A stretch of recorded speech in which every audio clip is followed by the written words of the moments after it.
Continue कन्सिस्टन्सीने तेच काम करायचं. आणि तुम्ही आता 2 वर्ष असतात, मग परत पुढले 4 वर्षे जर तुम्ही आता कष्ट केले तर पुढले 4 वर्ष तुम्हाला जास्त डिफिकल्टी जाणार नाही. गव्हर्नमेंट आयुर्वेदिक कॉलेज बारामती हे अलॉट झालेलं आहे. आता काही जणांना लवकर समजत असेल, काही जणांना उशिरा समजत असेल, त्यांनी त्याच्यानुसार त्याचा टाइम वाढवावा, कमी करावा. पण जास्तीत जास्त 2 ते 3 तास तरी सेल्फ स्टडीला तर द्याच. जर 5-6 तास नसेल होत तर मला इथे चांगलं मार्गदर्शन मिळालं. मॅथ्ससाठी पवन सर होते, फिजिक्ससाठी जयस्वाल सर होते, केमिस्ट्रीसाठी उज्ज्वला मॅडम होत्या. क्लासमध्ये लेक्चर चांगले व्हायचे, कन्सेप्ट क्लिअर करून द्यायचे. आणि नसतं कन्सेप्ट क्लिअर झाला तरी काय डाऊट राहिला तरी ते 4 नंतर आपण विचारू शकतो, जेव्हा सगळे लेक्चर संपलेले असतात.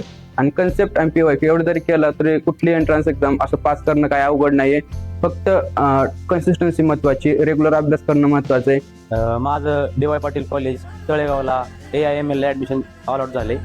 मला CET ला 89% होते. ऑल द बेस्ट फॉर नीट 2026. तुम्ही पण सगळे असेच मेहनत करा.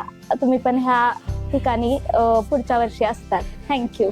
आदित्य सायन्स अकॅडमी बारामती, तुमचं यश हेच आमचं ध्येय.